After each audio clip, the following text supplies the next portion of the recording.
Assalamu alaikum everyone. This is Farjan Aisha. Welcome back to my another vlog video. আশা করছি সবাই ভালো আছেন। আমিও আলহামদুলিল্লাহ ভালো আছি।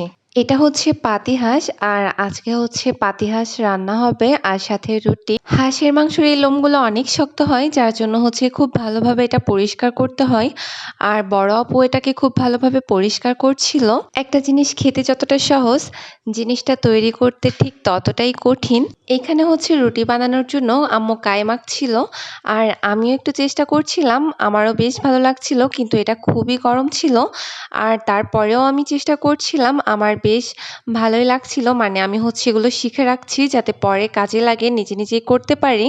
আর কোনো কিছু যখন শিখে যাই তখন সেই জিনিসগুলো আমার একা করতে বেশ ভালো লাগে। তো এখানে হচ্ছে আম্মু রুটি বানাচ্ছিল আর আমি রুটিগুলো ছেঁকে দিচ্ছিলাম। আমি হচ্ছে খুব ভালো রুটি বানাতে পারি না যার জন্য হচ্ছে আমি আজকে রুটিগুলো বানাইনি। আমি যখন প্রথম রুটি ছেঁকা শুরু করি তখন হচ্ছে বেশিরভাগ রুটি আমি পুড়িয়ে ফেলতাম, কিন্তু এখন জিনিসটা অনেকটাই ঠিক হয়ে গেছে।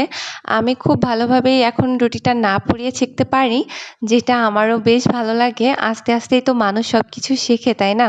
আমার কাছে জানি না কেন মনে হয়, নাকি সবার কাছে মনে হয় যে কারেন্টের চুলা তারপরে গ্যাসের চুলার থেকে আমার কাছে মাটির চুলার রান্নাটাই বেশি ভালো লাগে আর স্বাদটাও অনেক বেশি ভালো লাগে। তো যাই হোক, রান্না শেষ করে তারপরে হচ্ছে খাওয়া দাওয়া করে আমি হচ্ছে হাতে একটু মেহেদি নিই। হাতে মেহেদি পড়তে আমার বেশ ভালো লাগে, তবে ঈদের সময় সবাইকে দিতে দিতে আমি নিজে পড়ার সময় পাইনি।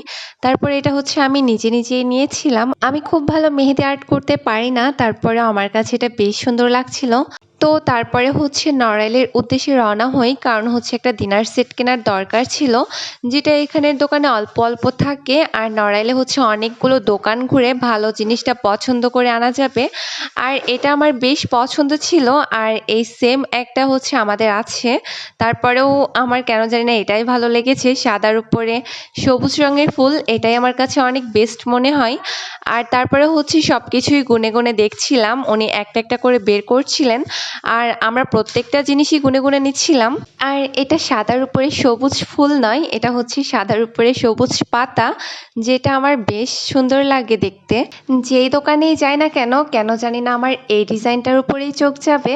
এত সুন্দর সুন্দর কালেকশন থাকার পরেও হচ্ছে আমার এটাই পছন্দ। অন্য সুন্দর হাজার ডিজাইন থাকলেও আমার সেগুলোর উপরে চোখ যাচ্ছে না, সেগুলো আমার ভালো লাগছে না। অবশ্যই অনেক সুন্দর ডিজাইন ছিল এখানে, আমার জানি না এটাই পছন্দ। আমার মনে হচ্ছিল যে এটার উপরে প্রাকৃতিক একটা ছোঁয়া আছে, যেই জন্য এটাই আমার বেশি ভালো লাগছিল। তো তারপরে হচ্ছে নড়াইল থেকে বাসায় ফিরে আবার রেডি হই আর রেডি হয়ে হচ্ছে বিয়ে বাড়ির উদ্দেশ্যে রওনা হই। এখানে এসে হচ্ছে আগে বউকে দেখতে চলে আসি, মানে বিয়ের সব থেকে বড় জিনিসটাই তো হচ্ছে বউকে ঘিরে, আর বউকে দেখতে মাশাআল্লাহ খুব সুন্দর লাগছিল। তো তারপর হচ্ছে খাওয়ার উদ্দেশ্যে আমরা সবাই একসঙ্গে টেবিলে বসি আর এখানে হচ্ছে খাওয়া দাওয়া শেষ করি। আর খাওয়া দাওয়া শেষ করে হচ্ছে আবার বউ দেখতে যাব। তো যাই হোক, আল্লাহ হাফেজ।